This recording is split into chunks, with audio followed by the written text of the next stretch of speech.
personalities and your hobbies, obviously, you have in common, or else there's a reason that you're good friends, that you're good enough friends you consider living together. Unless you're just dumb and you haven't known that person very long. And then you can just sort of prematurely decide to rent and then see. Yeah. But then I guess that's where commitment comes in a relationship. It could turn out, oh, this isn't what I was expecting, it's a lot harder. There's things I don't like about this.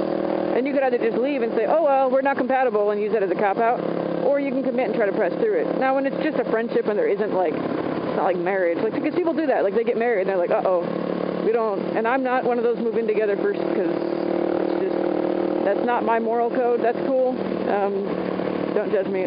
Anyway, please. Because I'm not judging you by saying that. I'm just saying that's my personal standard is, no, not moving in together. And you say, well, then what if you move in together and it turns out it's like, well, I don't know. There's good friends you know. I mean, if you're good enough friends with someone, let's just take a same-gender close friendship that you've had since kids. If you're really good friends with that person, you should know before you move in with them. You know how they are, and you could tell whether or not you would be able to actually get along with them. Now, that's not saying there aren't quirks that only come out once you're actually living with that person, especially once there's a commitment there, like, say, marriage, because then they're going to be more willing to let the cats out of the bag, so to speak. Because, I don't know, you kind of let your guard down and let your quirks show a little bit more at that point. But anyway, I don't know, the friendships that are worth it are, I mean, you press through those things. It doesn't, and you learn to compromise, and you have to have open dialogue, and it's a maturity thing.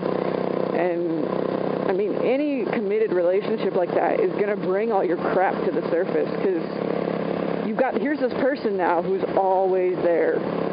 I mean, even if you have healthy boundaries and you have your own lives still.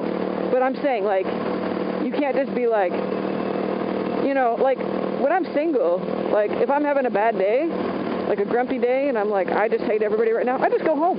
But if you do that when you're married, guess what? There's usually someone else there. And they're all up in your business, and you're committed to each other, and you know what I mean? Your lives are intertwined, and you can't just be like, I hate the world right now, everybody go away. Well, I mean, with an understanding spouse. But what I'm saying is, because a lot of people think that, oh, I'm a nice person, I'm pretty patient, I'm pretty whatever. But then it's really that they just have a lack of conflict, not that they actually have peace.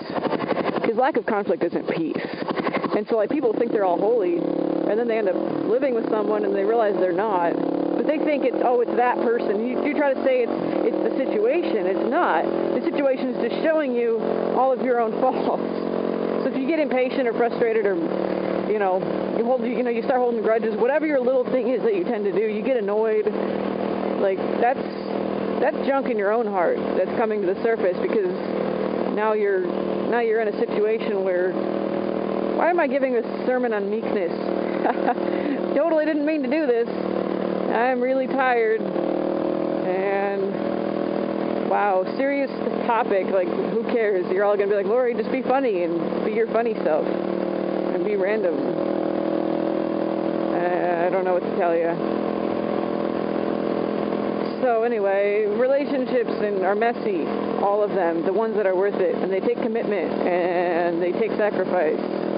And if you submit to it, to that whole process, it will change you as a person, because you're the only one you can change. You can't go trying to change the other person. But if you submit to it and you realize all that junk comes up in your heart whenever there's a conflict, it gives you a chance to address, how am I responding to this?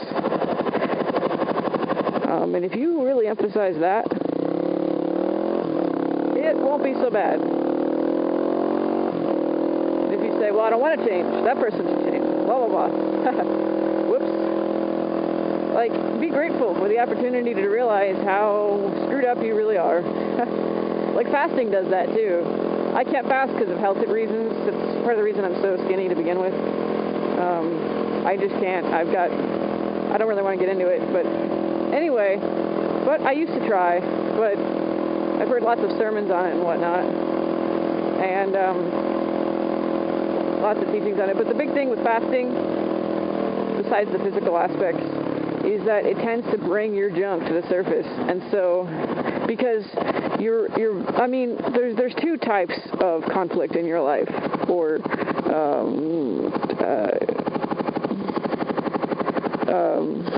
trial or whatever. There's involuntary, somebody cuts you off, anything from somebody cutting you off in traffic to losing your job. Unless you got fired because you were being an idiot. But I mean, like, it could just be that, hey, there's company layoffs, stock market crash, whatever. Those are things that you can't control. Somebody cuts you off in traffic, you can't control it. Stock market crashes and you lose everything. You can't, you know what I mean? Like, there's external, you get cancer, or, someone you love gets cancer. Those are external things. But then there's those are involuntary. Life happens. You lose your keys. All of the things you could argue, well, you had some sort of cause to that, true. But, I mean, not yes and no. You'll see what I'm saying. This is broad strokes here. Looney Tunes. All right. I love the ghetto. I'm just talking broad strokes. Oh, that was a big pothole. And, damn, in 6th gear. All right. But then there's voluntary, like fasting. Or forgiveness.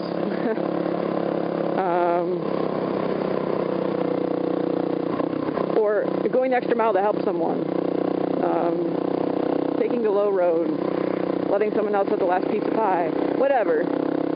But fasting, nice. God bless America. I was like, where's he going? I couldn't figure out what was going on there.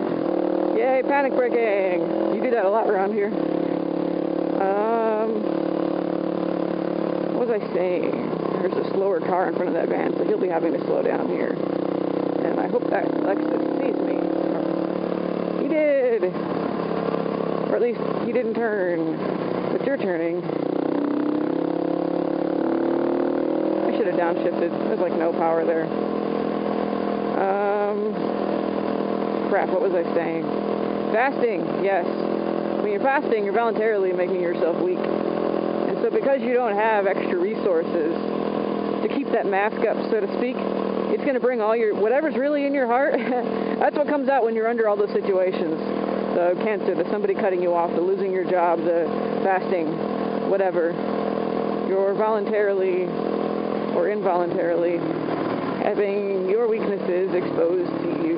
And your heart's response to that is huge. So, yeah, this is all serious vlog. I don't know why.